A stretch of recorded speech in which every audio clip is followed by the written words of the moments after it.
So it appears that the Connecticut Sun is going to be sold. However, it also appears that the Connecticut Sun is going to be sold in the weirdest way possible. It seems like it's going to be sold in a way that that the WNBA wants. And the Houston Rockets ownership is in substantive talks to Connecticut Sun over potential purchase and relocation. And apparently, according to this, it says here, discussions described as positive, and Rockets ownership has improved its offer to an offer the Sun may find acceptable. Do you want to know what that means? They still haven't matched the offer that the Sun were offered for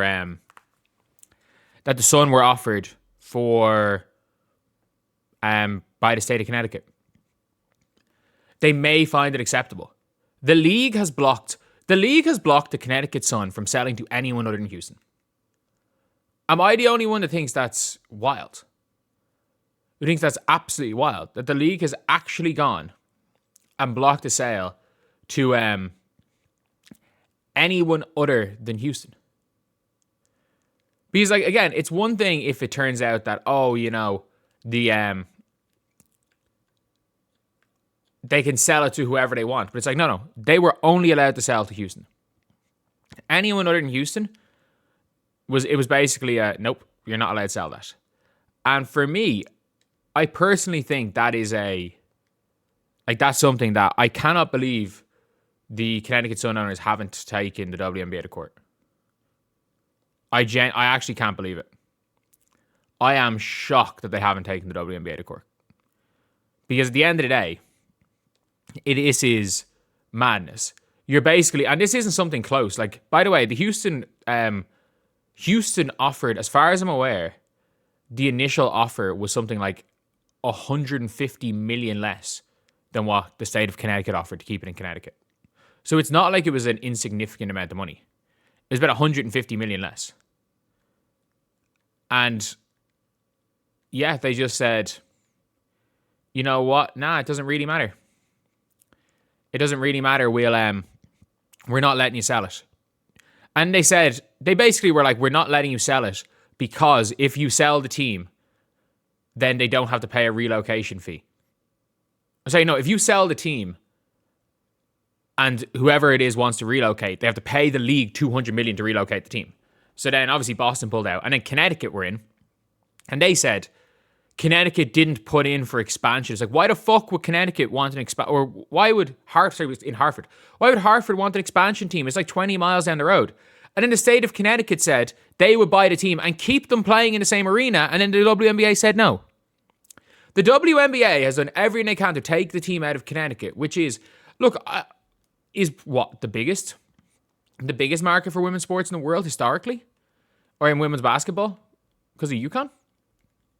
Say what you want. UConn fans have gone against me plenty of times. Like, being UConn fans don't have the greatest relationship in the world. But at the end of the day, you have, UConn fans have kept the damn sport alive.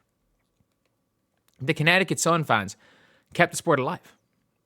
And we're now looking at situations where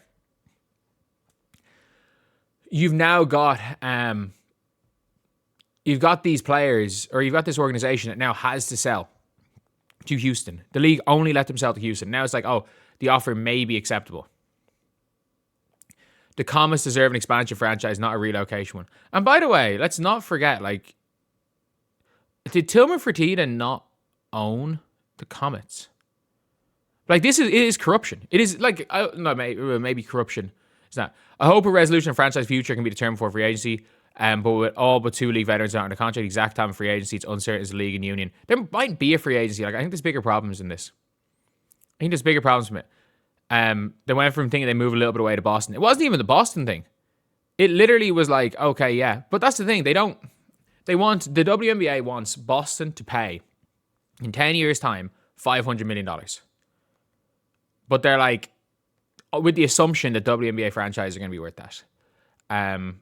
Are they going to be worth that? I don't know. Genuinely, I don't know. Is it likely that they're going to be worth that? No.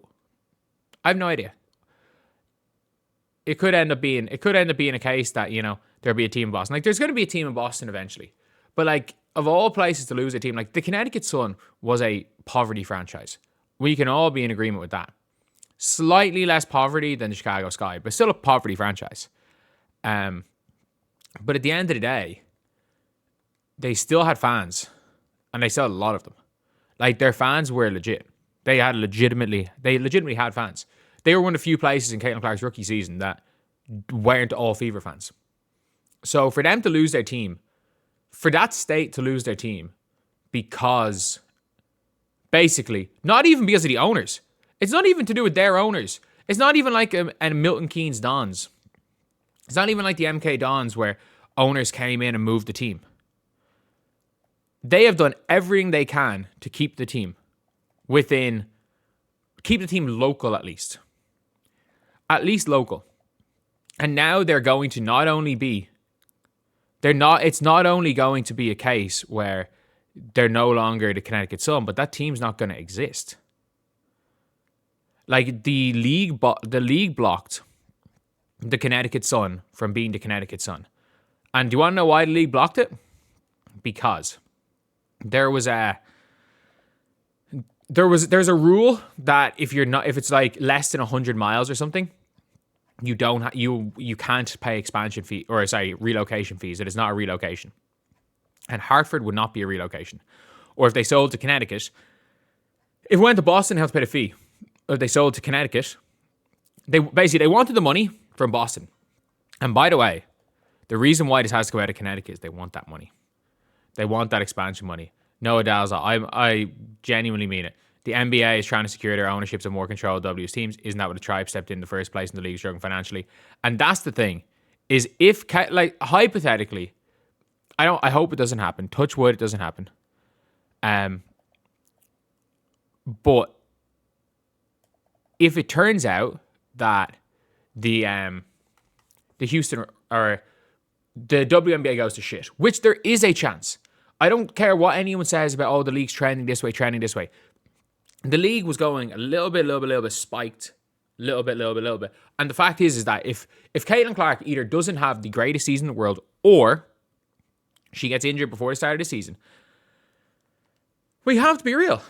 If Caitlin Clark gets injured coming into this season, which she might, like, she's human. She is a human being. If she goes and gets injured, we're now looking at a situation where Caitlin Clark, like, where the league is going to be on, I'll say it, the league is going to be on a downwards trajectory for the first time in however many years. Let's be real. Like, if Caitlin gets injured again for an entire season, the league is going to have, the league will be closer to 2023 than it will be 2024, 2025 in terms of viewership. So for me anyway, that's one of those things where I'm like, it is tricky. It is a really, really tricky one, because you're now at a situation where, look, if you are the WNBA, you're getting into bed with the NBA and all these owners that realistically, these owners will have no issue just leaving the WNBA, as they did 20 years ago. As they did 20 years ago, when they realized they couldn't profit off it, these NBA owners decided they were just done. They were done. They're just going to pull their teams. And that's the thing. The Sun Tribe came in and saved the team from Orlando. The way things are going right now, the WNBA is 2 to 3 bad years in a row away from literally not existing as a league. To be fair, they're a strike away from no longer existing as a league. But the fact is that all these NBA-owned teams, they're going to be the first ones. They're going to be the first ones to say this isn't worth doing. Let's just focus on our NBA teams. This isn't worth doing. Or if we're in a situation, like, they might sell off their teams. It is realistically, it's the billionaires that want play. Like, it's the people that are going to take the best care of WNBA teams are the billionaires who want a sports team and want to be in want to be at the table in these sports league meetings and want to do whatever they can to own a sports team, but maybe just quite aren't rich enough to own an NBA team. They aren't quite rich enough to spend the $10 billion on or $6 or $7 billion on an NBA team, and they're okay with spending like $400 or $500 million on a WNBA team. But they are legitimate billionaires that have infinite money, but also want to run a team as a hobby. They're the best ones. So Anyway, yeah, that's the video. Thank you guys for watching. Please like, comment, and subscribe.